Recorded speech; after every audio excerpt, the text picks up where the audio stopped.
We're in the process of a 13-hour road trip going from Metro Atlanta area all the way up to Ohio to go get an engine, because we found an engine that supposedly has got the exact same miles on it as our van, and should be compatible. So hopefully this will work out. The van is very wrecked though, so once we get there we'll have to do a pretty good inspection, make sure it looks good physically before we actually go through the process of pulling it.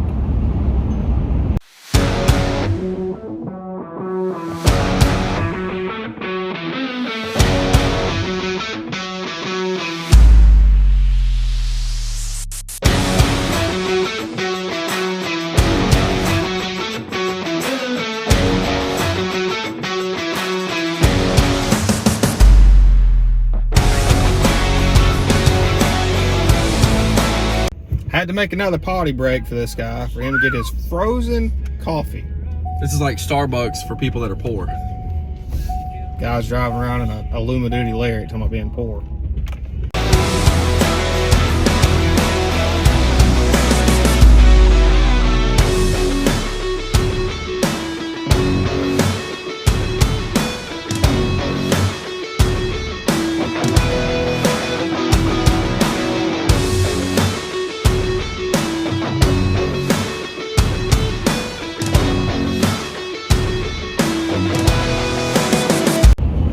Update, we just made it into Kentucky. It's 48 degrees and raining. So it's definitely, we're doing great. 15.2 miles per gallon though, the old Super Duty.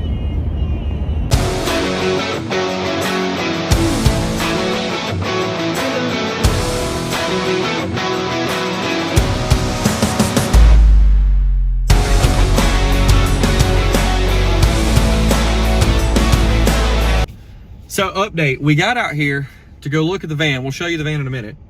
And the guy started talking about how he wanted to turn loose of the whole thing. We got looking at it. It's got the nicest aluminum box on it that we've ever seen on any van. So we drove all the way up here without a trailer, despite owning about 5 of them. So now we're going to U-Haul like a bunch of poor people, renting the trailer. We are poor, by the way. And we're going to see if we can get this thing all the way home in a U-Haul trailer that's rated for approximately half of its weight. U-Haul, don't watch the video. Don't.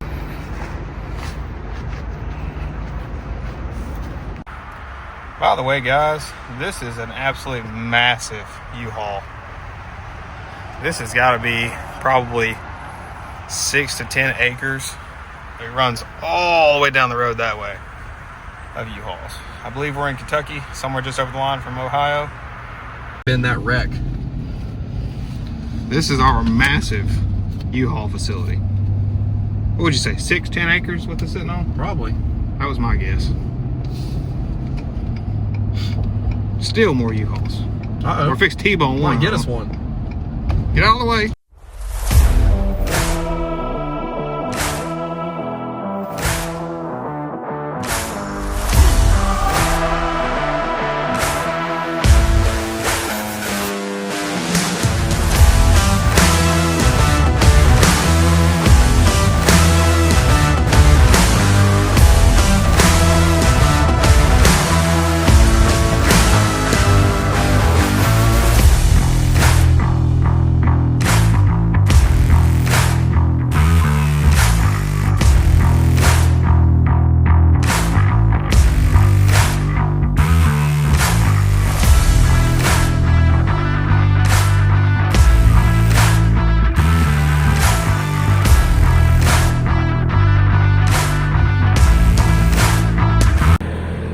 This is the process.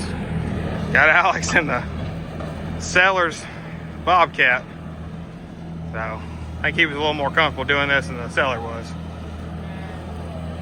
Check that look out. Man has no emotions whatsoever.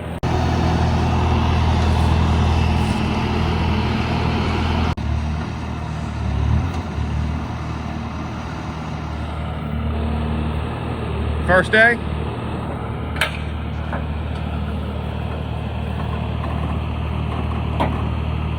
That's all you're gonna get.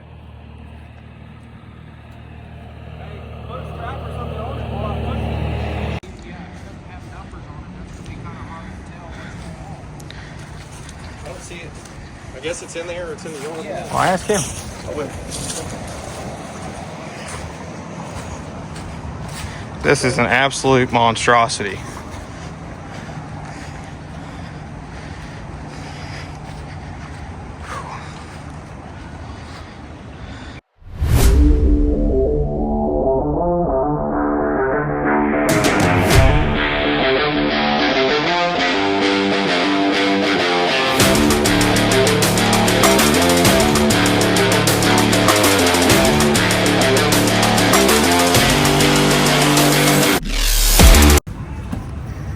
This is bad under normal circumstances, making a trip, you know, a couple hours from the house. But this is not our typical loadout. Rear or backed on a trailer that's technically too small.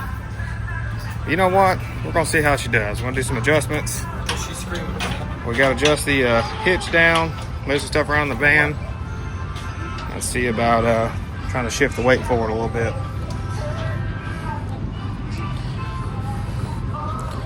U-Haul, we are sorry about the trailer. Although, technically I don't think we're overweight. Tires feel good, hubs feel good. Now let's get this jacked up so we can adjust the hitch. Get back on the road. This is our third or fourth fuel stop, I believe.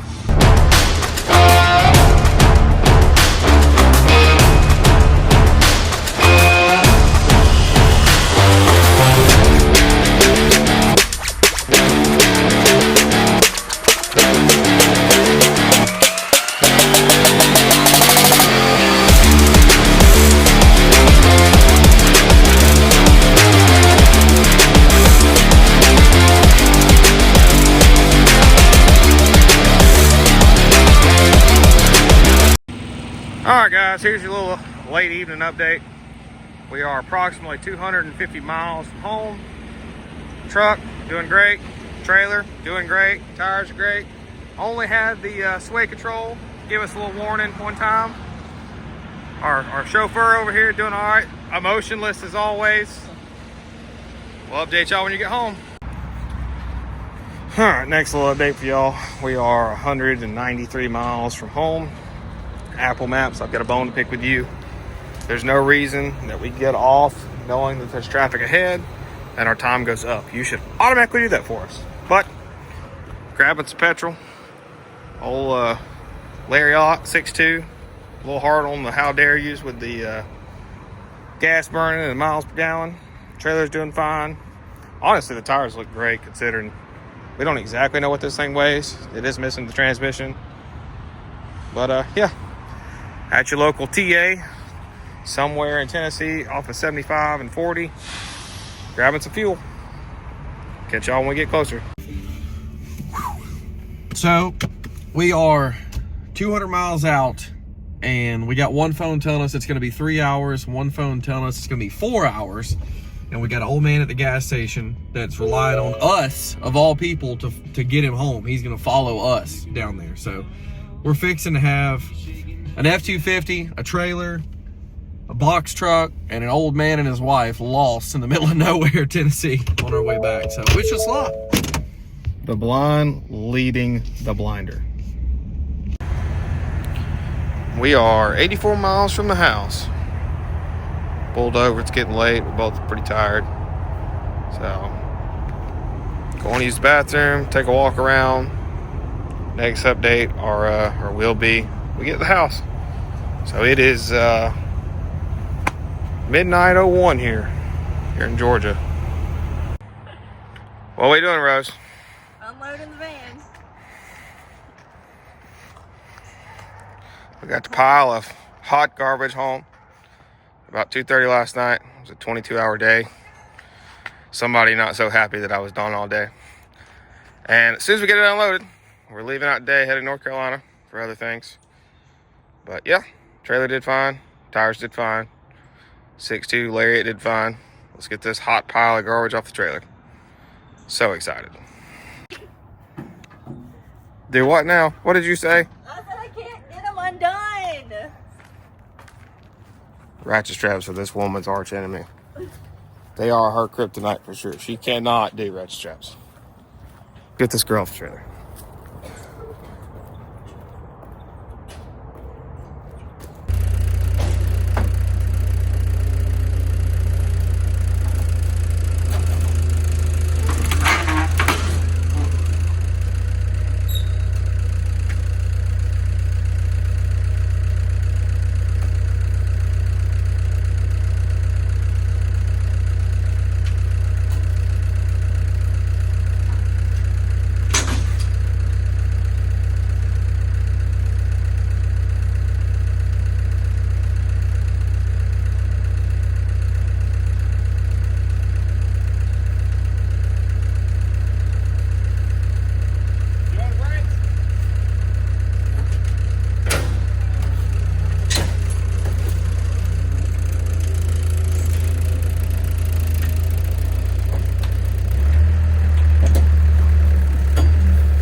So clean. The itchy. All right, guys. It's been a long couple of days. We just got back from North Carolina a couple hours, or I say a couple hours ago, about an hour ago.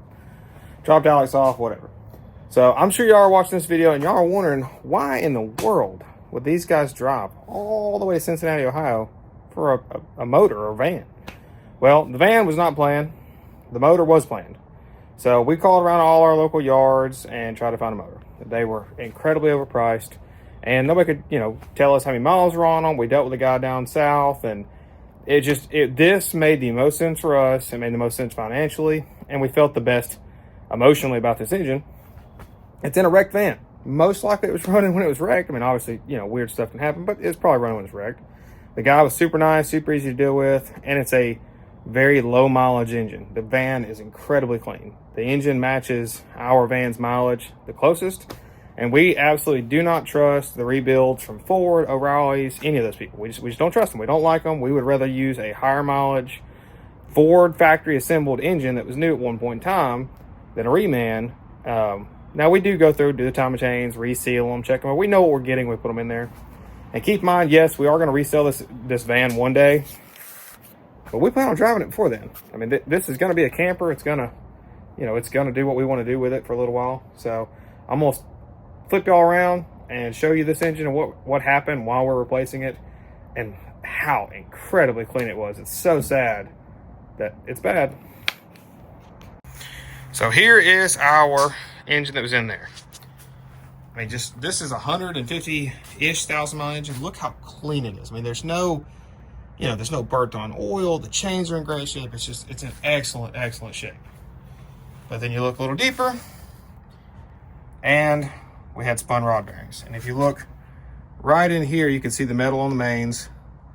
The engine is it's toast. There's no fixing it. There's no resolution for that. You'd have to turn the crank, line bore the block, and money-wise, it doesn't make sense. But emotionally, we just don't trust them. So here's the van. Obviously, kick this light on real quick. There's one, there's the other. The van is super, super clean. Engine's already out of it, obviously speaking. So this is the one we're fixing. This is the camper build y'all seen videos on. We are going to pull the wrap off, so we really don't want to show and blast the business right now. So when we get the wrap off of it, we will show you all the outside of the box. But why did we drive all the way up there and end up with a van? Obviously, we didn't plan on taking a van. Alex and I both have very capable car trailers or heavy equipment trailers. But we ended up with a van anyways. We had to go rent a U-Haul because we didn't take a trailer. The guy had the end of the listing, one price for what he wanted for the van. And when we got up there, I asked the question. I said, I have to know what you want for the rest of this thing. It's got a solid aluminum box on it, which is extremely rare to find down here. My personal work van, my last van, Alex's van, all the ones we bought all have wood and fiberglass boxes. So for us to find a solid aluminum box, top, floor, bottom, everything's aluminum. The only thing that's not aluminum, I believe it's got a fiberglass or a plastic roof on it, but everything about the skeleton is aluminum. So he gave us a number that was lower than what was in his ad. So we had to take it home. So we made it work. Obviously, it was a pretty good little drive home. The trailer was probably 49% loaded. So if you pull a trailer, you want a lot more tongue weight or 10% more tongue weight to compensate for sway. We weren't able to get that, but we made it home safely. There was nobody hurt, nobody harmed, no accidents. The trailer did fine. No damage was done anywhere. So we ended up with a van because it was way too good of a deal to pass up on such a nice box. Now, would we have done it for another van, for another box? Probably not. We would have just bought the engine, said, hey man, good luck with scrapping it, whatever you're gonna do, and left it. But I want to thank you guys. I hope all of y'all made it this far for watching this video. Alex and I have enjoyed making it. We enjoy building them regardless whether y'all watch the videos or not, but we definitely appreciate the likes, comments, shares, subscribes. There's gonna be a lot of series on this. You'll see me pull the motor out of the blue van, get everything ready, assembled, and then put it in the white van. So y'all stay tuned. There's a lot of content coming. So we appreciate it. Y'all have a good evening.